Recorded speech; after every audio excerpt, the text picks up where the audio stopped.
Será que as capas que vocês estão fazendo para os livros de vocês estão mais atrapalhando do que ajudando?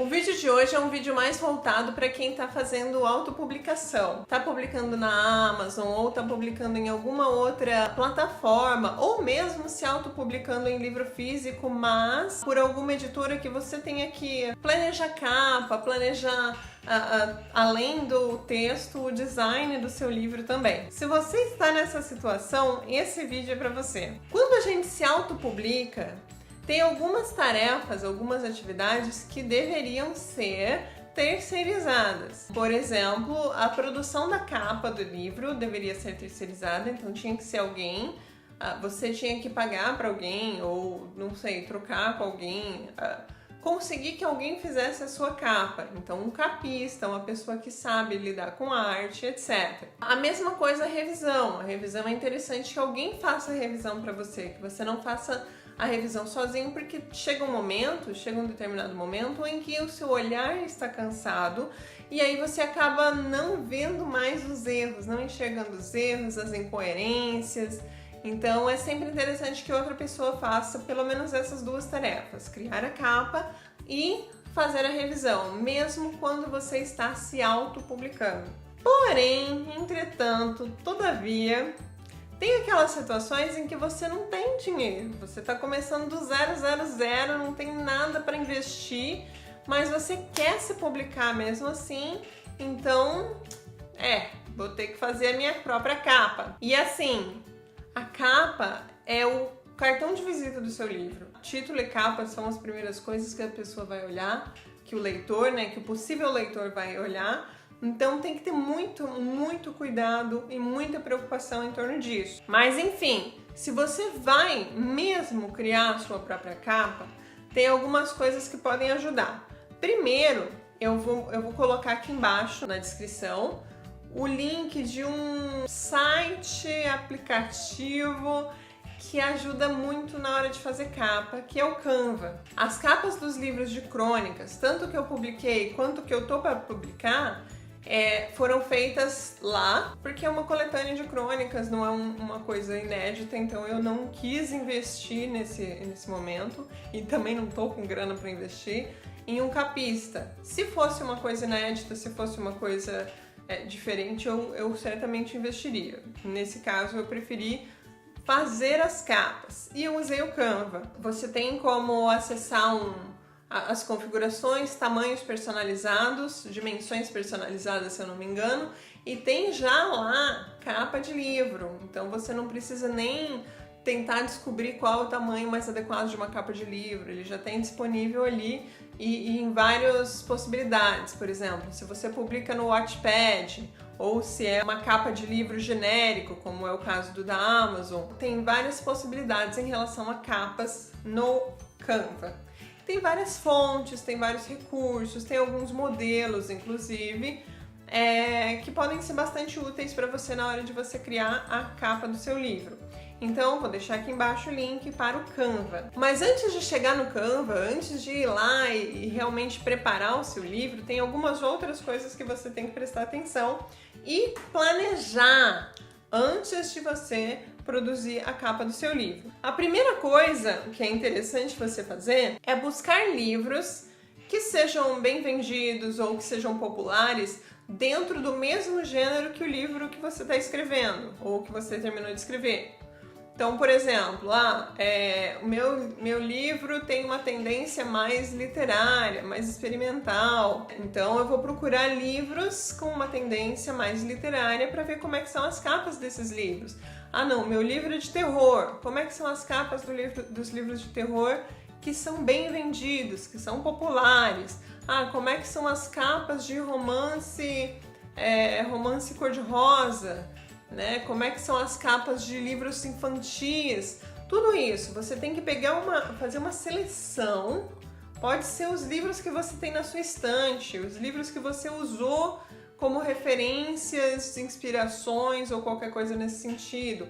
Mas eu recomendo que você dê uma olhada nos que são mais vendidos ou mais conhecidos, pelo menos, os que são mais populares dentro do seu gênero. Então não é assim, qualquer livro, o livro mais vendido eu vou fazer uma capa igual a essa daqui. Não, tem que pensar qual é a estética que é usada dentro do gênero que você está escrevendo. Não é qualquer estética. Eu não tenho muitos livros aqui nos Estados Unidos, a maioria está no Brasil, mas tem alguns aqui que são mais com essa pegada literária. Tem vários gêneros, então tem crônica, conto, romance, mas a ideia são todos meio nessa pegada literária.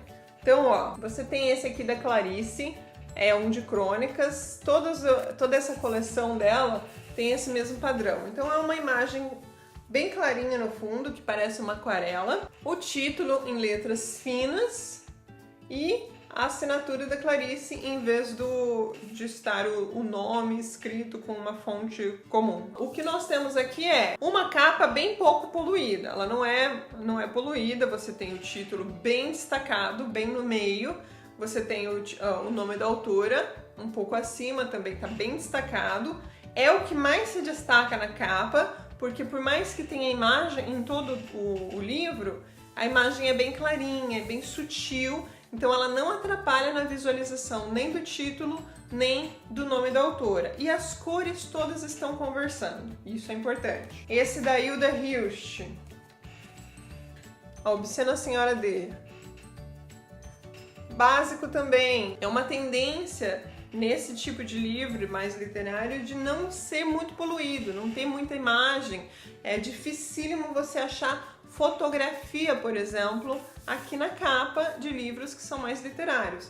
Então, geralmente você tem o nome da autora ou do autor de forma bem relevante, o título, às vezes, mais ou menos relevante. No da Clarice, o destaque maior foi por título. Nesse da Hilda Hilst, o destaque maior é o da Hilda.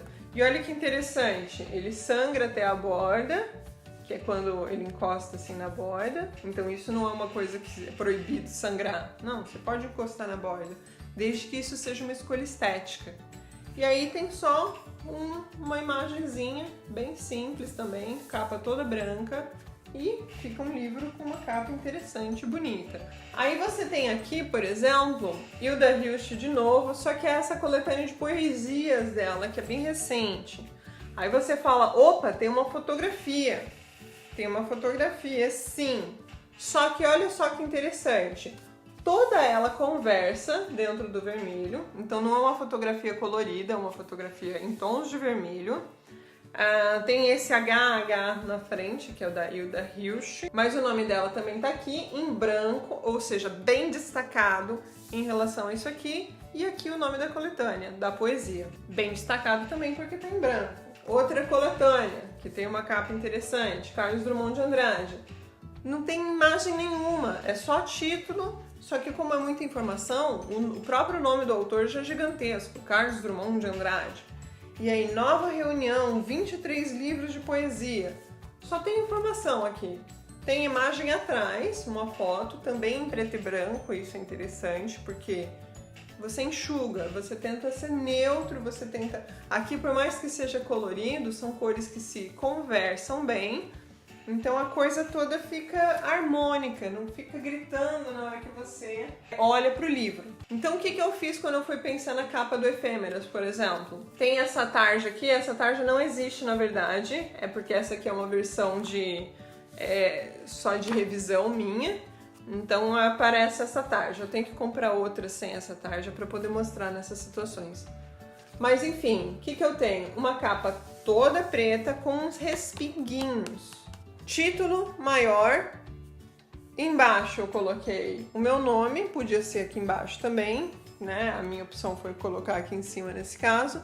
E uma imagem de uma dobradura de um passarinho, né? O grow.